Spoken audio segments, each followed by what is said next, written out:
জননেতা জনাব মাওলানা রফিকুল ইসলাম খান, সংগ্রামী সহকারী সেক্রেটারি জেনারেল, উপস্থিত জামাত ইসলামী ইসলামী ছাত্র শিবিরের নেতৃবৃন্দ, সাংবাদিক বন্ধুগণ, ঢাকাবাসী, আইন শৃঙ্খলায় নিয়োজিত সদস্যবৃন্দ, আমি আপনাদের সামনে বিশেষভাবে দুটো কথা বলে আমার সংক্ষিপ্ত বক্তব্য শেষ করতে চাই।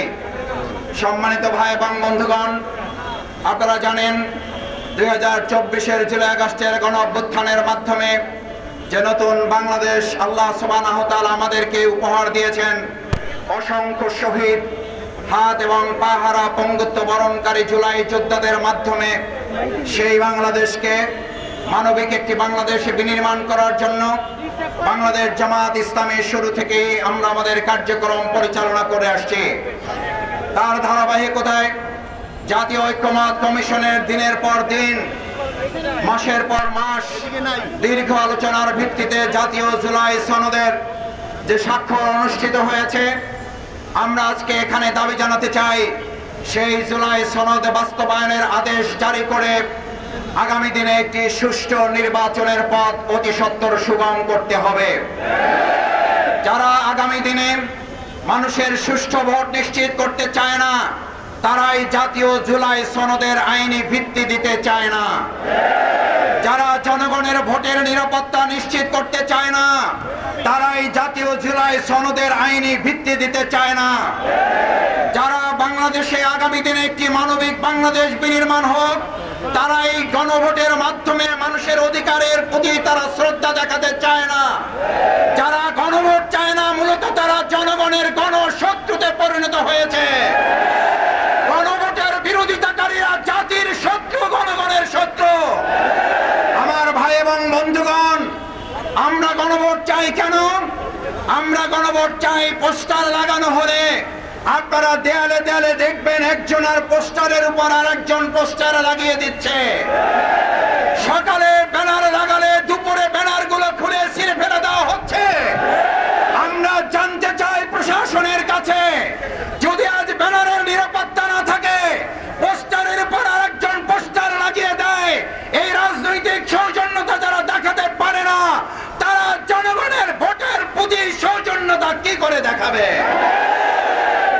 অত্যন্ত দুর্ভাগ্যের ব্যাপার।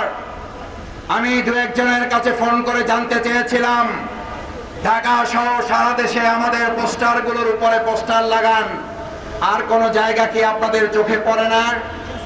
একজন হাসতে হাসতে তাদেরই লোক বলেছিল, মাসুদ ভাই কি বলবেন, দুঃখের কথা, দলে তো এখন কর্মী নাই, ভাড়াটে সন্ত্রাসী এবং কতিপয় টোকাই শ্রেণীর লোক দিয়ে কাজগুলো করাতে হয়। ওরা তো জানে না কোনটা জামাতের পোস্টার আর কোনটা আমাদের পোস্টার আর কোনটা অন্যদের পোস্টার। আপনারা এই দেউলিয়াতের জায়গায় পৌঁছেছেন ঢাকা বিশ্ববিদ্যালয় নির্বাচনের পর, এই দেউলিয়ায় পৌঁছেছেন জাহাঙ্গীরনগরের পর, এই দেউলিয়ায় পৌঁছেছেন চট্টগ্রামের নির্বাচনের পর, এই দেউলিয়ায় পৌঁছেছেন রাজশাহী বিশ্ববিদ্যালয় নির্বাচনের পর।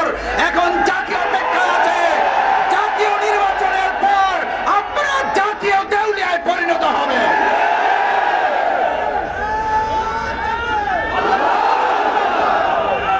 আমার ভাই এবং বন্ধুগণ, আমরা খুব বিস্মিত হই একটা দলের দেউলিয়াত্ব কোন জায়গায় পৌঁছলে। আপনারা যখন কথা বলেন গণভোট এবং জাতীয় ভোট একই দিনে অনুষ্ঠিত হবে, গণভোট এবং জাতীয় ভোট একই দিনে অনুষ্ঠিত না হয়ে গণভোট আরো 15 দিন পরে অনুষ্ঠিত হওয়ার মধ্যে পার্থক্য কি? এটা একজন সাধারণ সম্মানিত রিকশাওয়ালা বোঝে, কিন্তু আমাদের বড় দল যারা ক্ষমতায় চলে গেছে মনে করে তারা বুঝতে পারে না। আপনারা যে বুঝতে পারেন না তা নয়, আপনারা বুঝেও না বুঝার ভান করেন, এই কথাটা জাতি বুঝতে পেরেছে। গণভোটের মাধ্যমে দাবি আদায় করা ছাড়া বাংলাদেশের মানুষ আগামী দিনে জাতীয় নির্বাচন হতে দেবে না, হতে যে দেবে না। 4টা বিশ্ববিদ্যালয় নির্বাচনের পর মাথা এমন গরম হয়েছে, এখন মসজিদে ইসলামপন্থী এবং দেশপ্রেমিকদের উপরে হামলা শুরু করেছে। পরিষ্কার বার্তা দিতে চাই, প্রধান অতিথি কথা বলবেন, 24 ঘন্টার মধ্যে নোয়াখালীর সন্ত্রাসীদেরকে গ্রেফতার করতে ব্যর্থ হলে পরবর্তী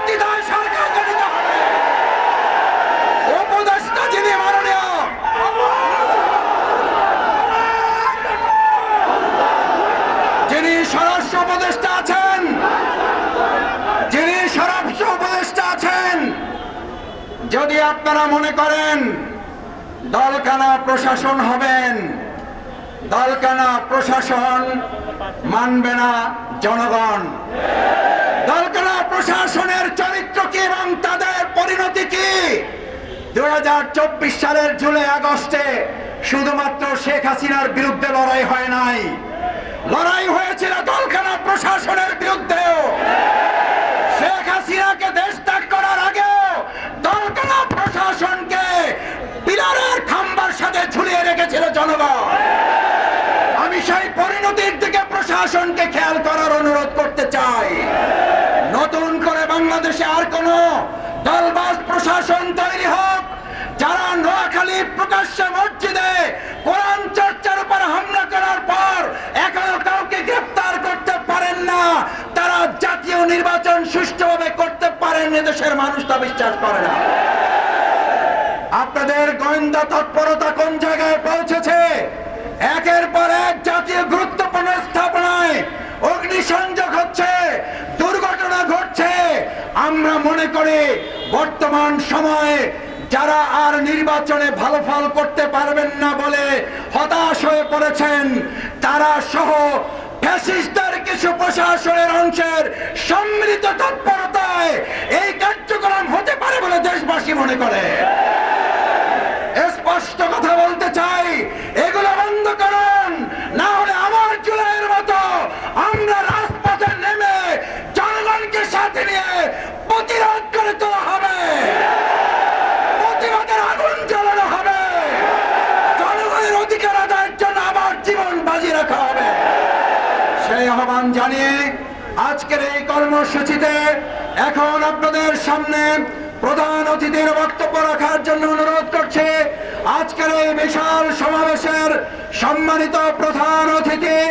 আজকে আপনাদের জানা থাকার কথা, ডক্টর সৈয়দ আব্দুল্লাহ মোহাম্মদ তাহের, সাবেক এমপি, অনিবার্য কারণবশত এখানে উপস্থিত হতে পারেন নাই।